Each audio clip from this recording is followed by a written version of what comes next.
शिव की पत्नी पार्वती ने अपनी तांत्रिक शक्तियों से एक बच्चे का एक आकार बनाया और उसमें प्राण फूंक दिए। और शिव कहीं से आकर लैंड हुए और अपनी तलवार के एक झटके से उन्होंने लड़के का सिर उड़ा दिया। अब उन्हें बच्चे को वापस जीवित करना ही था। तो उन्होंने आसपास देखा, गणों के अंगों में हड्डियां ही नहीं थी और वो ऐसी बोली बोलते थे जो किसी के समझ में नहीं आती थी, क्योंकि उन्हें एक ऐसा सिर मिला जो इंसान का नहीं था। वो अत्यधिक प्रतिभाशाली थे।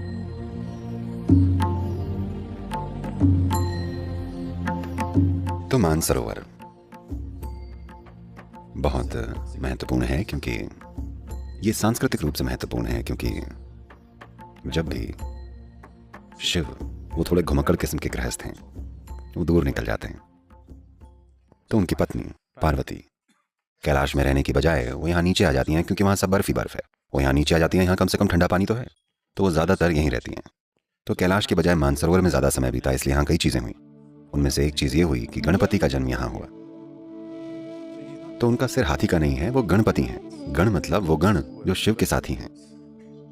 आमतौर पर उनकी व्याख्या विकृत और विक्षिप्त इंसानों की तरह की जाती है, या जीव, इंसान नहीं। उनका रूप इंसानों जैसा नहीं है, अजीबोगरीब रूप है। और उनके हाथ पैर ऐसे थे जिनमें हड्डियां नहीं थी, बिना हड्डियों वाले हाथ पैर।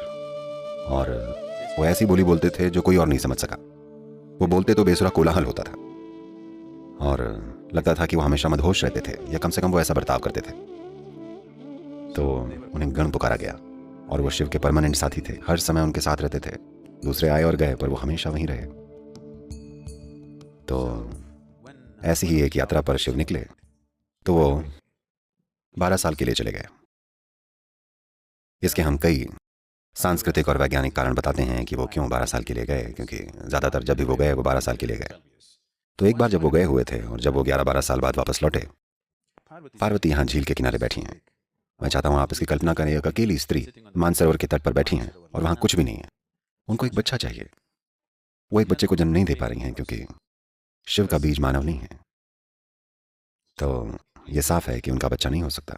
पर जब वो अकेली होती हैं, जब वो शिव के साथ होती हैं, तब वो ठीक रहती हैं। जब वो लंबे समय के लिए चले जाते हैं, उनकी ममता जाग उठी और उनको एक बच्चा चाहिए। तो एक दिन उन्होंने अपने पूरे शरीर पर चंदन का लेप लगाया, कुछ समय इंतजार किया और फिर धीरे धीरे उस पूरे लेप को निकाल दिया। जब आप ऐसा करते हैं तो कुछ मात्रा में आपकी त्वचा या उसकी कोशिकाएं साथ में आ जाती हैं। इसका उपयोग करके और अपनी तांत्रिक शक्तियों से उन्होंने उसे एक बच्चे का आकार देकर उसमें जान फूंक दी। एक सुंदर सा छोटा बच्चा आ गया और उसका साथ पाकर वो बहुत खुश हुई और वो बड़ा हो गया। वो बस दो ही थे और कोई नहीं था। और शिव कहीं से आकर लैंड हुए। कोई नहीं जानता वो कहाँ जाते हैं। वो और उनके साथ ही लैंड हुए, पूरे सब के सब मदहोश और आनंद में। शिव अपनी पत्नी से मिलने आ रहे हैं, वो उस तरह के हैं। और यहाँ पार्वती को स्नान करना था, तो उन्होंने एक छोटी सी आड़ बनाकर लड़के से कहा कि देखना इस तरफ कोई ना आए।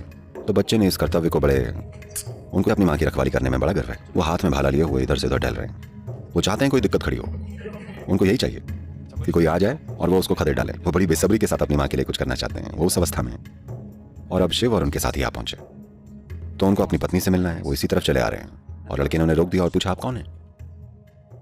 शिव ने कहा तुम मुझसे पूछ रहे हो मैं कौन हूँ। और अपनी तलवार के एक झटके से उन्होंने लड़के की गर्दन उतार दी और पार्वती से मिलने चले गए।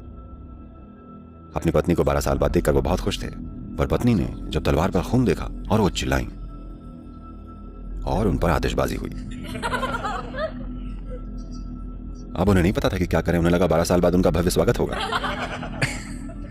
यहाँ वो उन पर चिल्लाए जा रही हैं। उन्होंने कहा आपको उसे वापस जीवित करना पड़ेगा। वो बोले कि संभव नहीं है, उसका सिर धड़ से अलग हो चुका है, वो खत्म हो चुका है। मैं नहीं जानती कि क्या हुआ है, मुझे वो बस जिंदा चाहिए। अब अगर उन्हें अपनी पत्नी चाहिए तो उन्हें इस बच्चे को वापस जीवित करना ही पड़ेगा। तो उन्होंने अपने आसपास के गणों को देखा। They were all there, kiki like this. वो सब वहाँ की कर रहे। तो उन्होंने आसपास देखा और गणों के लीडर को देखा। उन्होंने उससे पूछा क्या। उसने कहा ठीक है। तो उन्होंने उसका सिर काटकर लड़के पर लगा दिया। ये पहला हेड ट्रांसप्लांट था। तो अब बच्चे का शरीर इंसान का है और सिर एक गण का, वो भी गणों के प्रमुख का सिर। और उसका एक अंग है जिसमें हड्डी नहीं है, बिना हड्डी का एक अंग। तो वो गणपति बन गए, गणों के प्रमुख।